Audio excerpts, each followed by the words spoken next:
আমলে সালেহ শিখিয়ে দিবেন। প্রতিদিন করার মতো প্রথম আমলে সালেহ হলো 5 ওয়াক্ত নামাজ সময় মতো ধীরে ধীরে আদায় করবেন। এর চাইতে বড় কোনো আমলে সালেহ নাই। এই একটা যদি করেন আর ছোটখাটো কোনো আমল নাও করতে পারেন, বড় গুনাহ থেকে বেঁচে থাকেন, ইনশাআল্লাহ নাজাতের পথ অর্ধেক সুগম হয়ে যাবে। 5 ওয়াক্ত নামাজ, এটার কোনো বিকল্প ইসলামে আর কিছু নাই। এটা ঠিক রাখতেই হবে, এক্ষেত্রে কোনো ছাড় নাই।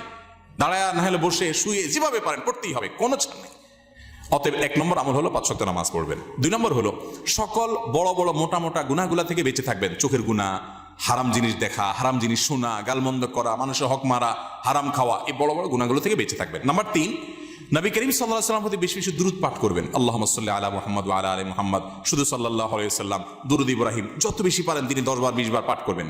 নাম্বার 4, ইস্তিগফার বেশি বেশি করবেন। আস্তাগফিরুল্লাহ ওয়া আতুবু ইলাইহি, আস্তাগফিরুল্লাহ ওয়া আতুবু ইলাইহি, আস্তাগফিরুল্লাহ আল্লাযী লা ইলাহা ইল্লা হুয়াল হাইয়ুল কাইয়্যুম, এরকম ইস্তিগফার করবেন। নাম্বার 5, যেই কোনো কাজ করবেন, এই কাজগুলোর পাশাপাশি কোরআন কারীমের তেলাওয়াত প্রতিদিন একটু একটু করে করবেন। বিশেষ করে সূরা ইখলাস, কুল হুয়াল্লাহ সূরা একবার পড়লে 3 ভাগের কোরআন 3 ভাগের 1 ভাগ পড়ার সমান সওয়াব হয়। অতএব আপনি চাইলে কয়েক মিনিটের ভিতরে পুরো 1 খতম কোরআনের সওয়াব পেতে পারেন। বেশি সূরা ইখলাস পাঠ করবেন। 6 নম্বর হলো যত জিকির আছে কোরআন হাদিসে বর্ণিত, এই জিকিরগুলো বেশি বেশি করে পাঠ করবেন। যেমন সুবহানাল্লাহ ওয়া বিহামদিহি সুবহানাল্লাহিল আযীম, তারপর লা হাওলা ওয়ালা কুওয়াতা ইল্লা বিল্লাহ, এটাকে জান্নাতের ভান্ডার বলা হয়েছে। তারপর আপনার দুরূদ ইব্রাহিমের পাশাপাশি অন্যান্য সাধারণ দরুদ তো পড়বেনই।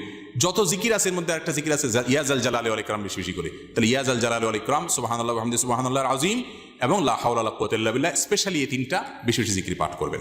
কোনো মুসলমানকে জাহান্নামে দেওয়ার পর কখনো কি তাকে জান্নাতে দেওয়া হবে? খুব গুরুত্বপূর্ণ একটা প্রশ্ন। একটু আগে যে গোষ্ঠীর কথা বলছিলাম, যারা আমাদের নবীজির হাদিসকে অস্বীকার করে, তারা শুধু কোরআন দিয়ে চলতে চায়। শুধু কোরআনে এত ইনিশিয়েট দেওয়া আছে যে এটা দিয়ে সে চলতে পারবে না। শুধু কোরআন যদি দিয়ে চলতে চায়, কোরআন তারা আমাদের নবী থেকেই পাইছে, এখন নবীর কোরআনটা মানবে, হাদিসটা মানবে না। এটা হলো একরকম মামুর ভাইয়ের আবদারের মতো। তো এই লোকগুলা বলে যে যারা জাহান্নামে যাবে তারা চিরকাল জাহান্নামে যাবে, আর কোনোদিন জান্নাতে যাবে না। এটা ভুল কথা। কোরআনে কারিমে আল্লাহ রাব্বুল আলামিন জাহান্নামীদের বিভিন্ন বিবরণ উল্লেখ করেছেন। অনেক পাপের কারণে জাহান্নামে স্থায়ী থাকার কথা বলেছেন, কিন্তু এগুলো সম্পর্কে খোদ নবী করিম সাল্লাল্লাহু আলাইহি ওয়াসাল্লাম কি ব্যাখ্যা দিয়েছেন, যার পরে কোরআন নাজিল হয়েছে, যাকে আল্লাহ পাঠিয়েছেন আমাদের কাছে, সেটা তারা জানার চেষ্টা করে না।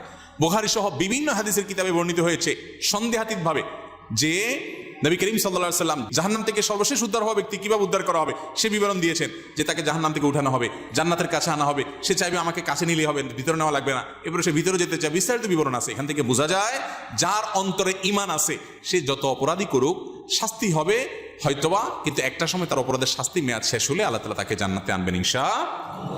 এই চিন্তা করে এবার তাহলে নিশ্চিন্তে পাপ করতে পারেন, যেহেতু জান্নাতে আসবেনই একবার, আর টেনশন কি। কিন্তু জাহান্নামে পড়ার পরে আল্লাহ তাআলা আমাদেরকে হেফাজত রাখুন।